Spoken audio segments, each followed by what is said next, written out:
सो hi friends. आज हम लोग बात करने जा रहे हैं अपने रिमेनिंग आर्टिकल्स की। और आज हम लोग स्टार्ट करेंगे आर्टिकल 32 की। और इसमें हम लोग ने बाकी 31 आर्टिकल तक कवर कर लिया है यूसीपी 600 का। और आज हम लोग आगे 32 आर्टिकल देखेंगे। तो आर्टिकल 32 आपको बताता है इंस्टॉलमेंट ड्राइंग और शिपमेंट्स। ठीक है। तो इसमें इसमें क्या बताना चाह रहा है ये आर्टिकल में कि सबसे पहले जो हमारा जो मान लीजिए ये बताता है कि ये इंस्टॉलमेंट के बारे में बताता है कि मान लीजिए आपकी एलसी जो है वो इंस्टॉलमेंट पे है। तो अगर इंस्टॉलमेंट पे है और मान लीजिए आपने पहली इंस्टॉलमेंट फिल कर दी, मान लो जनवरी का आपका 100 यूनिट्स था, आपने फुलफिल कर दिया। फिर उसके बाद आपका फरवरी का था, आपने 100 यूनिट फुलफिल नहीं किया। तो बाकी सारे जितने भी फरवरी, मार्च, अप्रैल, मई, जून जितने भी इंस्टॉलमेंट हैं वो सारे कैंसिल हो जाएंगे। ठीक है। तो एक बार ये domino effect of miss instalment भी इसको बोल सकते हैं। तो इसमें मतलब कि टाइमलाइन जो हमारी रिजिड होती है। ठीक है।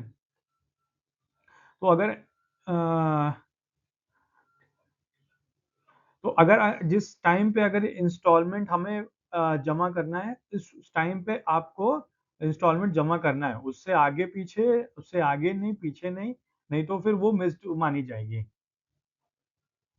ठीक है।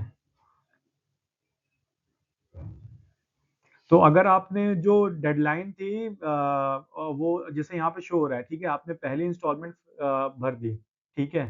फिर उसके बाद आपने सेकंड, मतलब इंस्टॉलमेंट बोल सकते हैं शिपमेंट।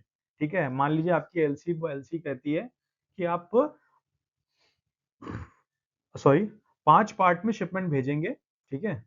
5 पार्ट में शिपमेंट भेजेंगे। पहले पार्ट में आपने उसको भेज दिया, ठीक है, 100 यूनिट भेज दिया। सेकंड पार्ट में आपने मिस्ड कर दिया। तो बाकी जितनी भी सारी आगे शिपमेंट है वो सारी मिस्ड मानी जाएगी। ठीक है। आगे चलते हैं।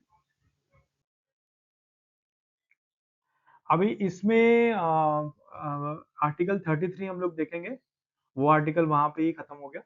तो इसमें देखते हैं आर्स ऑफ प्रेजेंटेशन, मतलब कि बैंक में कब, क्या टाइमिंग है प्रेजेंट। आप अब जो डॉक्यूमेंट्स लेके जाएंगे बैंक में, तो उस डॉक्यूमेंट्स की टाइमिंग क्या है। ठीक है।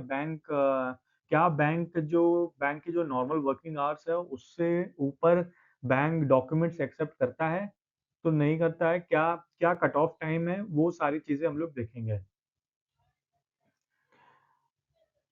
तो बैंक इसमें ये बोलता है कि जो हमारी बैंक की कट ऑफ टाइमिंग है, मतलब अगर कोई बैंक है सुबह 9 बजे से लेके अगर शाम को 5 बजे तक खुला है, ठीक है, और आप 5 बजे के बाद अगर जो डॉक्यूमेंटेशन है वो प्रेजेंट करते हैं, तो उस केस में आपको डॉक्यूमेंट्स आपका नहीं माना जाएगा, वो फिर एक्सेप्ट नहीं किया जाएगा। ठीक है। तो बैंक का इसमें कोई ऑब्लिगेशन नहीं है, मतलब अगर आप मतलब आज मान लीजिए लास्ट डेडलाइन है, ठीक है, लास्ट डेडलाइन है, और इसमें आपने 5 बजे के बाद जाके डॉक्यूमेंट सबमिट किया, तो उस केस में बैंक की कोई ऑब्लिगेशन नहीं है आपका डॉक्यूमेंट्स लेने पे। ठीक है। आपको 5 बजे के पहले सबमिट करना है। ठीक है। तो इसीलिए कहा जाता है कि बैंक को जीरो ऑब्लिगेशन है अगर आप जो है वर्किंग आवर्स से ऊपर जाते हैं। वर्किंग आवर्स के अंदर बैंक की ऑब्लिगेशन है कि हाँ, बैंक ने डॉक्यूमेंट्स नहीं लिया, तो फिर बैंक उस पे तो बैंक की यहाँ गलती है अगर वर्किंग आवर्स पे नहीं लिया। लेकिन वर्किंग आवर्स से अगर आप सोचते हैं कि फॉर एग्जांपल कि चलो मैं नॉर्मल वर्किंग आवर्स से ऊपर पे भी डॉक्यूमेंट जमा कर दूंगा, तो दैट्स नॉट अ पॉसिबल। ठीक है। तो एक बार इसको देख लेते हैं हार्ड कट ऑफ टाइम। ठीक है। तो बैंक की मतलब कि अगर ये रूल से बैंक की जो ऑब्लिगेशन है वो लिमिट हो जाती है।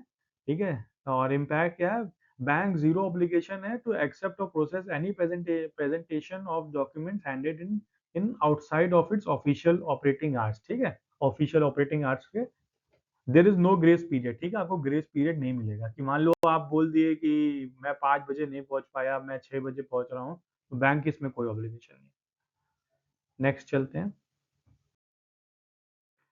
फिर आर्टिकल 34 देखते हैं, disclaimer of effectiveness of documents. ठीक है। कि मतलब डॉक्यूमेंट्स अगर आपके, तो इसमें सिंपल बताता है कि अगर आपके जो डॉक्यूमेंट्स हैं वो अगर, सॉरी, अगर आपके डॉक्यूमेंट्स हैं वो अगर परफेक्ट हैं, तो उस केस में, हाँ, उस केस में बैंक को उसको एक्सेप्ट करना पड़ेगा, ठीक है। और दूसरी चीज, बैंक जो है, बैंक आपके गुड्स को, गुड्स में क्या क्वांटिटी आपको पहुंची है, एक्चुअल में कितना वेट पहुंचा है, ठीक है, किस कंडीशन में पहुंचा है, तो वो सब सारी चीजें वो बैंक नहीं देखता है, ठीक है। बैंक अगर डॉक्यूमेंट्स ओके है, अगर डॉक्यूमेंट्स में लिखा है कि एवरीथिंग इज पॉजिटिव और एलसी से सारी टर्म सारी चीजें मैच हो रही है हमारी, ठीक है, तो फिर बैंक उसको एक्सेप्ट कर लेगा,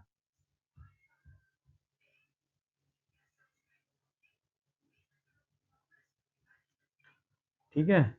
तो what the bank checks versus what the bank ignore, मतलब बैंक क्या चेक करता है, बैंक इग्नोर क्या करता है। Strictly bank scope, form sufficiency accuracy of the of document presented, general और particular condition stipulated on the document, मतलब कि जो कंडीशन है आपके दूसरे डॉक्यूमेंट से वो सारी कंडीशन मैच हो रही है, तो it is totally fine.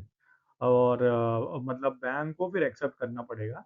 Bank आपके आपको आपका ये नहीं जाके देखेगा कि आपका आपका मतलब जो गुड्स है, गुड्स में ईटा आया है कि पत्थर आया है, अगर सब चीज़ सारे डॉक्यूमेंट्स अगर ओके हैं तो फिर बैंक एक्सेप्ट करेगा, आपको पेमेंट मिलेगी। ठीक है, नेक्स्ट पे चलते हैं। आर्टिकल 36 है, अभी आर्टिकल 35 हम लोग नेक्स्ट वीडियो में कवर कर लेंगे। आर्टिकल 36 आपका बताता है फोर्स मेजर, ठीक है।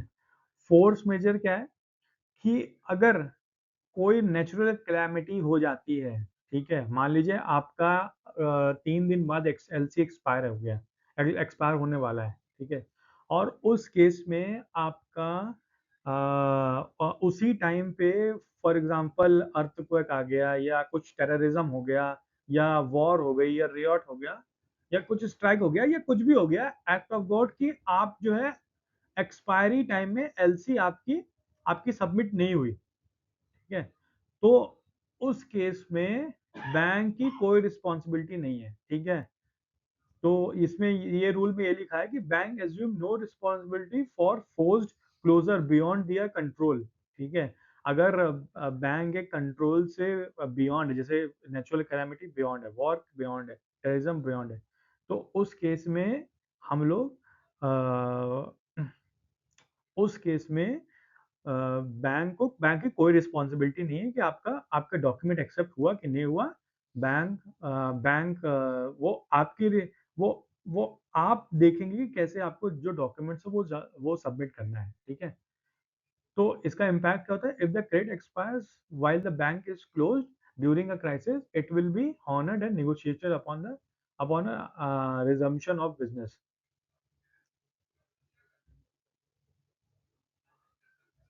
ठीक है। It will be not be honoured or negotiated upon the resumption of the business, ठीक है, तो वो ऑनर नहीं किया जाएगा।